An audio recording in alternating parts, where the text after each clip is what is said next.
Super Bowl 2025, the spectacle of hypocrisy. All right, guys, we're all caught up with the Kendrick versus Drake beef. So far, so good. Beef has always been a part of hip-hop culture. Keep that in mind as we talk about this year's Super Bowl. This year's Super Bowl was held in New Orleans. And guess who was invited to perform? Kendrick Lamar. Now that's odd. I mean, what about Lil Wayne? He's literally from New Orleans. Why was Kendrick chosen instead? What's the story here? Kendrick performed Not Like Us at the Super Bowl. And honestly, it just didn't hit the same. Don't get me wrong, I love that track and its video. The video shot in Compton with all those black people standing together chanting, "They're not like us." That was powerful. But here's the problem. Why does Not Like Us feel right in Compton but wrong at the Super Bowl? In Compton, Kendrick is surrounded by his own people, black folks standing in solidarity.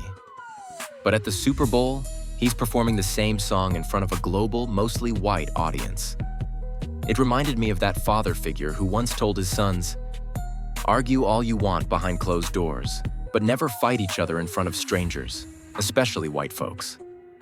And now Kendrick steps into the Super Bowl, a stage funded by corporations run by mostly white investors, and publicly takes shots at another black man, Drake, all while the white audience cheers.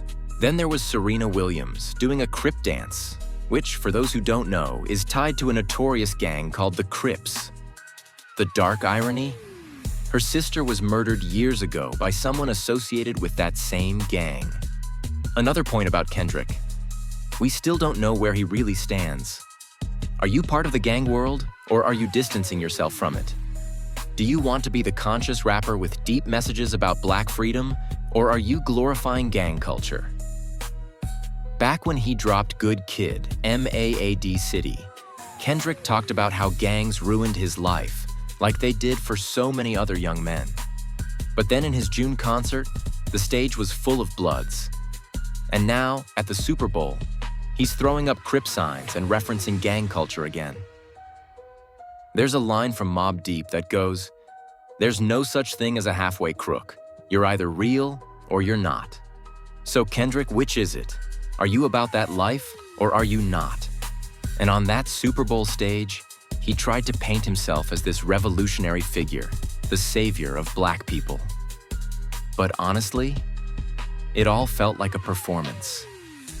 A fake one. Behind the scenes, it's a different story. To me, it looked like a show for white audiences, watching a black man attack another black man. Not physically, but lyrically. And that's still entertainment for them. Let's rewind to 2009 for a second. Drake was a superstar, and Kendrick was just starting out. Drake brought Kendrick on stage during his Take Care tour. That was a real gesture of support, helping a young, talented artist get some spotlight. But as Kendrick rose to fame, he slowly distanced himself from Drake. And finally, many of us are Kendrick fans. But that's exactly why we feel the need to call this out. Because we don't want to see him lose the path that made him great.